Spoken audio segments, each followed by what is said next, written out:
A hardened Marine, trained for war, stood frozen in place, not by enemy fire, but by the sight of a little girl curled up outside a cemetery. What she whispered to him shattered his heart and changed his life forever. Before we begin, make sure to subscribe, hit that like button, and turn on notifications. Stories like this remind us of the power of human connection, and you won't want to miss what happens next. The unexpected encounter. The evening air was crisp, carrying the scent of fallen leaves and distant wood smoke. Sergeant Daniel Carter adjusted the strap of his duffel bag, his boots scraping against the cracked sidewalk as he walked. He was home, or at least what passed for home these days. After 3 tours overseas, the quiet streets of Millfield, Pennsylvania, felt foreign, too still. No gunfire, no shouts, just the rustle of autumn trees and the occasional hum of a passing car. He hadn't planned on cutting through Oakwood Cemetery. It was just a shortcut, a way to avoid the chatter of old neighbors who would ask too many questions. How was it over there? Do you think you'll go back? Questions he didn't have answers to. So he walked a long way, past the old church, through the iron gates of the graveyard. The dead, at least, didn't ask anything of him. That's when he saw her, a small figure curled up on a bench just beyond the cemetery's edge, half hidden in the shadow of an oak tree. At first, Daniel thought it was a pile of discarded clothes, until he caught the faint rise and fall of breathing. His training kicked in before his heart did. Assess the situation. Possible threat? Unlikely. A child? He slowed his steps, scanning the area. No parents in sight. No one at all. Just this little girl, maybe 5 or 6, her knees tucked to her chest, her dark hair tangled over her face. She wore a faded pink jacket, too thin for the dropping temperature, and her sneakers were scuffed, one lace untied. A backpack sat beside her, its zipper half open, revealing the corner of a stuffed animal, a rabbit, its ear frayed at the edge. Daniel exhaled, his breath clouding in the cold air. He wasn't good with kids. Hell, he wasn't good with people anymore, not since the war had carved something hollow inside him. But he couldn't just walk past. He crouched down, keeping a careful distance. "Hey," he said, his voice lower than he intended. "You okay?" The girl didn't stir. He reached out, hesitated, then gently tapped her shoulder. "Kid." Her eyes snapped open, wide, alert, like she'd been trained to wake ready. For a second, she looked almost afraid. Then her gaze locked onto his face, his uniform, and something in her expression shifted. Not relief, not quite. Something heavier. "Are you here to take me to Mommy?" she whispered. The question hit him like a punch to the ribs. Daniel rocked back on his heels, his throat tight. What kind of question was that? Was she lost? Hoot? He glanced toward the cemetery gates, half expecting to see a frantic parent running toward them. But the street was empty. "Where's your mom?" he asked carefully. The girl, Lily, he'd learn later, sat up, rubbing her eyes. She didn't cry. That was the thing that got him. Kids were supposed to cry when they were scared. But Lily just looked at him with a quiet certainty that made his skin prickle. "She's with the angels," she said simply. Daniel went very still. He'd heard those words before, from buddies writing letters to dead soldiers' families, from chaplains in sand-blown tents, but never from a child. A cold breeze cut through the trees, sending a shiver down his spine. He studied her face, the smudge of dirt on her cheek, the dark circles under her eyes. She wasn't just tired. She was exhausted. How long had she been out here? "Okay," he said slowly, forcing calm into his voice. "Let's get you somewhere warm, all right? Then we'll figure this out." Lily didn't move. "You're a soldier," she said. "Marine," he corrected automatically. "Marines help people." It wasn't a question. It was a statement, like she was reminding herself. Or him. Daniel swallowed hard. He hadn't felt like he helped anyone in a long time. But this kid was looking at him like he was supposed to have all the answers. "Yeah," he said finally. "We do." He held out his hand. After a heartbeat, Lily took it. Her fingers were ice cold. And just like that, Daniel Carter, who had walked through war zones without flinching, felt something inside him break. The whispered secret. The diner was one of those old-fashioned places that hadn't changed in decades. checkered floors, red vinyl booths, the smell of coffee and grease hanging thick in the air. A bell jingled as Daniel pushed the door open, guiding Lily inside with a gentle hand on her shoulder. She moved like a shadow beside him, small and silent, her fingers still clutching the frayed strap of her backpack. The waitress behind the counter, a woman in her 50s with tired eyes and a name tag that read Marge, looked up from wiping down menus. Her gaze flicked from Daniel's uniform to the child at his side, and her expression softened. "Well, hey there, sugar," she said, leaning down slightly to address Lily. "You look like you could use some hot cocoa. Extra marshmallows." Lily didn't answer. She just stared at the floor, her shoulders hunched. Daniel cleared his throat. "Cocoa sound great. And maybe some fries?" He wasn't sure what kids like, but fries seemed safe. Marge nodded, shooting him a knowing look before heading toward the kitchen. Daniel guided Lily into a corner booth, away from the few other customers, an elderly couple sharing a slice of pie, a trucker nursing a cup of coffee. He slid in across from her, watching as she traced circles on the tabletop with her fingertip. "You hungry?" he asked. She shrugged. Daniel exhaled slowly. He was used to giving orders, not coaxing words out of a traumatized kid. But something about Lily, the way she held herself, the quiet weight in her eyes, made him lean forward. "You can talk to me, you know. I'm not going to let anything happen to you." Lily's fingers stilled. For a long moment, she didn't speak. Then, so softly he almost missed it, "Mommy said if I got lost, to wait by the angels." Daniel froze. The cemetery. That's why she'd been there. His stomach twisted. "Your mom told you that?" Lily nodded, her dark hair falling into her face. "She said the cemetery has the most angels. So if I couldn't find her, I should stay there. And she'd come get me." A chill crept down Daniel's spine. That wasn't something a parent said lightly. That was an instruction born of fear, of worst-case scenarios. "Where's your mom now, Lily?" he asked carefully. Her lower lip trembled, just for a second, before she pressed her mouth into a tight line. "I don't know." Before he could press further, Marge returned with 2 steaming mugs of cocoa and a plate of golden fries. She set them down with a clatter, her eyes lingering on Lily's too thin frame. "You two passing through?" Daniel hesitated. "Something like that." Marge hummed, then leaned in slightly. "Your daddy?" "No." The word came out sharper than he intended.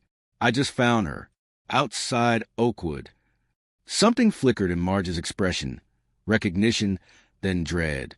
Her gaze darted to Lily, then back to Daniel. "Oh, Lord," she murmured. "You're Sarah's girl, aren't you?" Lily's head snapped up at the name, her eyes wide. Marge's hand flew to her mouth. "Oh, honey, I'm so sorry." Daniel's pulse spiked. "Sorry for what?" Marge hesitated, then lowered her voice. "Sarah Hartley, sweet woman, worked over at the laundromat and did night shifts at the gas station. Single mom." She glanced at Lily, then back at Daniel, her meaning clear.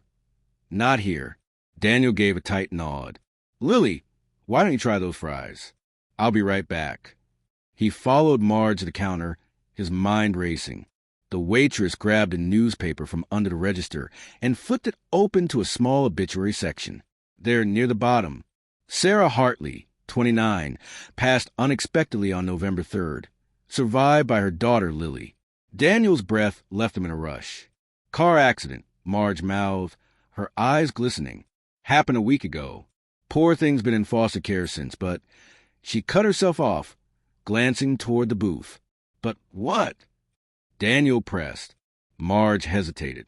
"She ran away. Twice now. First time, they found her at her old apartment. This time, she didn't need to finish. This time, Lily had gone to the last place her mother had told her to wait." Daniel turned back to the booth. Lily wasn't eating. She was staring at the newspaper in Marge's hands, her face pale.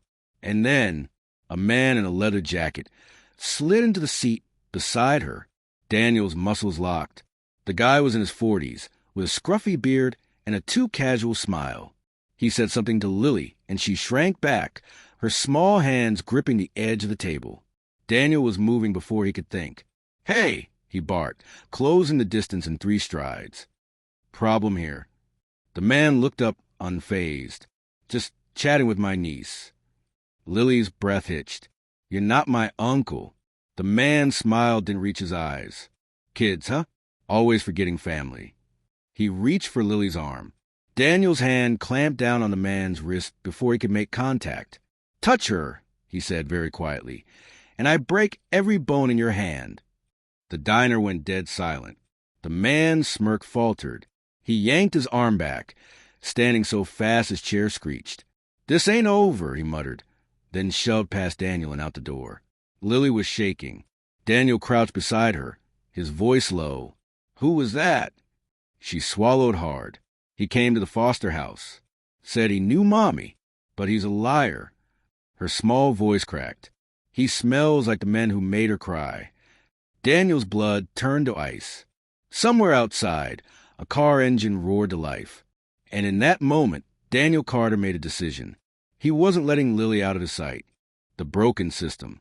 The fluorescent lights of the police station buzz overhead, casting a sickly glow over the scuffed linoleum floors. Lily sat rigid in a plastic chair, her feet dangling inches above the ground, her arms wrapped tightly around her backpack. Daniel stood beside her, one hand resting protectively on the back of her chair, his posture stiff. He could feel the weight of the officer's stares, some curious, some wary. The story of a Marine walking into a diner with a runaway foster kid had clearly spread fast, a detective with tired eyes and a coffee stain on his shirt. Introductions had been made, but Daniel had already forgotten the man's name, leaned against the edge of the desk, flipping through a file. So let me get this straight, he said, rubbing his temple. You found her outside Oakwood Cemetery, took her to eat, and now some guy you've never seen before claims to be her uncle? Daniel's jaw tightened. That's the short version, yeah. The detective sighed, closing the folder. Look, Sergeant Carter, I appreciate you bringing her in, but this is a child welfare matter.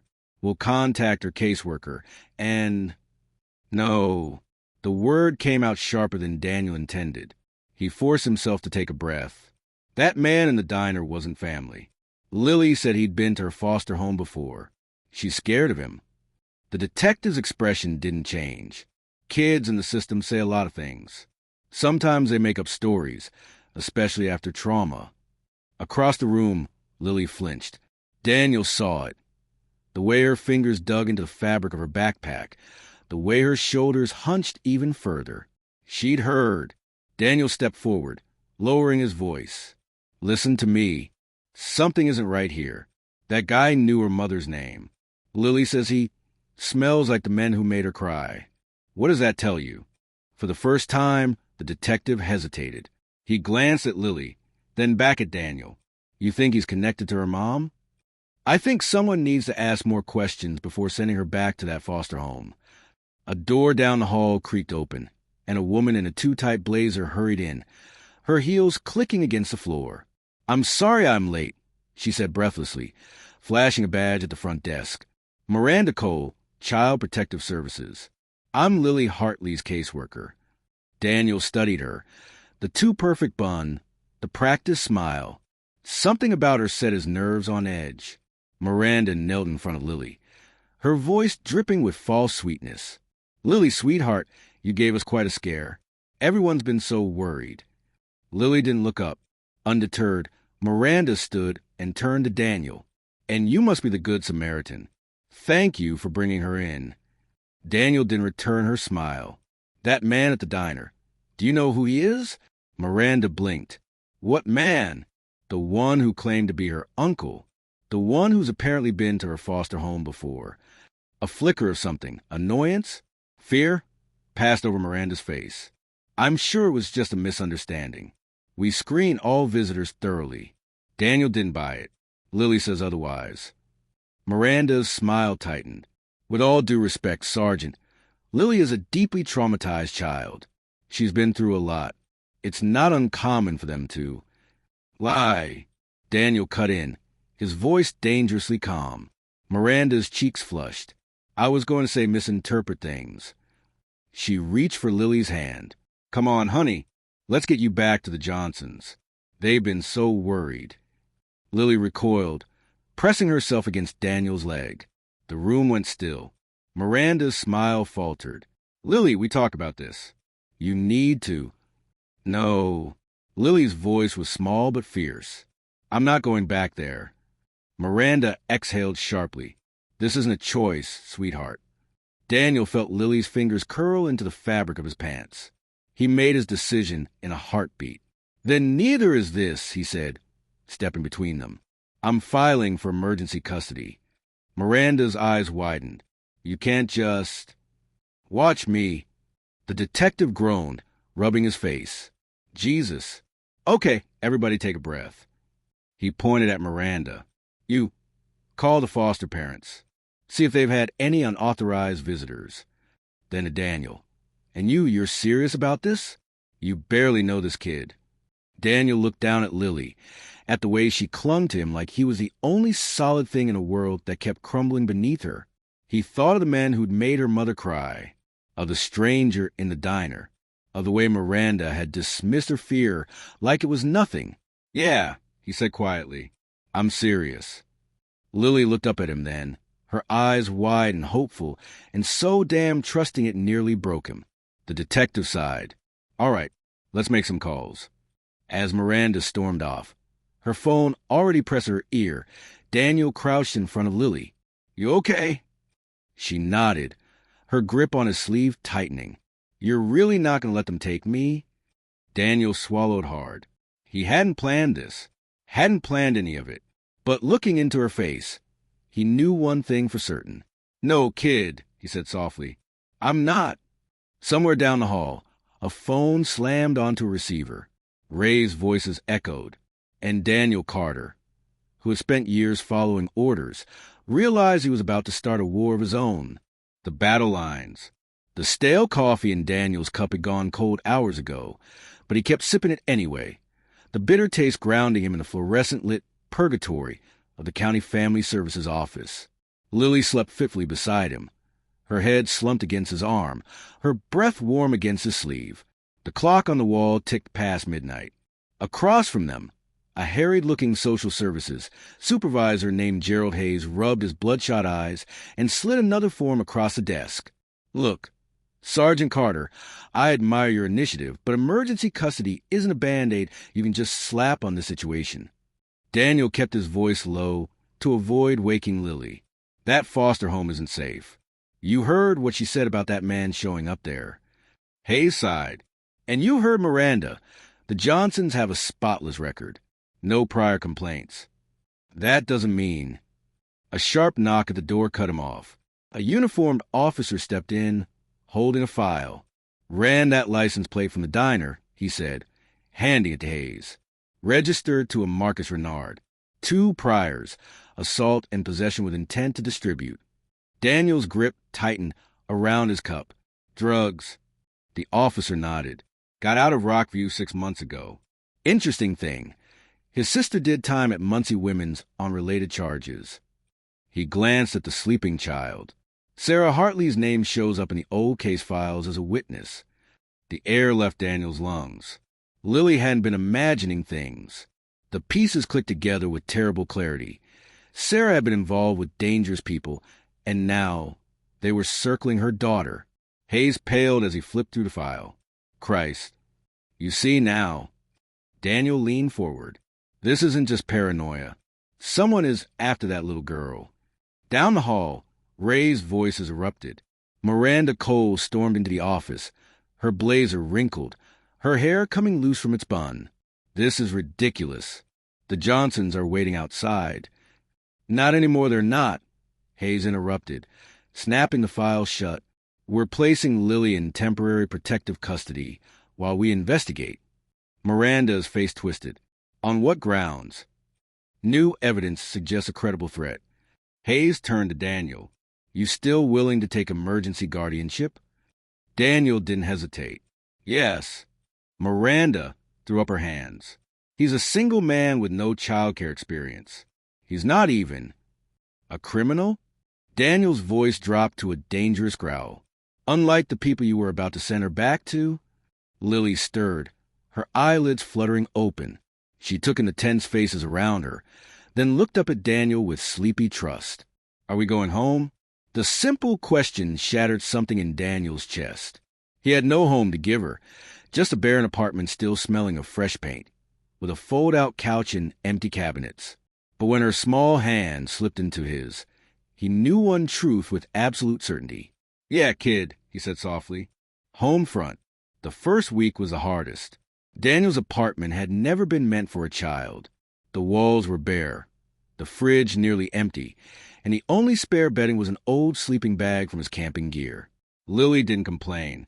She curled up on the couch each night, like a tiny ghost, clutching her stuffed rabbit, like it was the only thing tethering her to this world.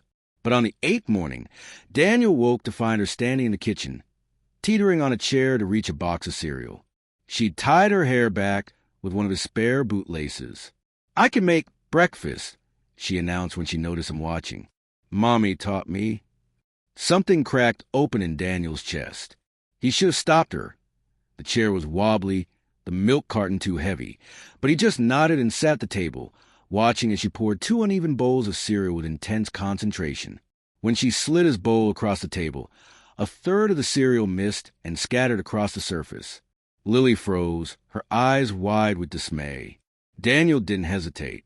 He scooped up a handful of loose cereal and shoved it in his mouth. "Best damn breakfast I've had in years," he said through the crunch. Lily's giggle was the first real sound of joy he'd ever heard from her. It lit up the dingy kitchen better than any sunrise. That afternoon, they went shopping. Not at the big box stores with their fluorescent lights and crowded aisles.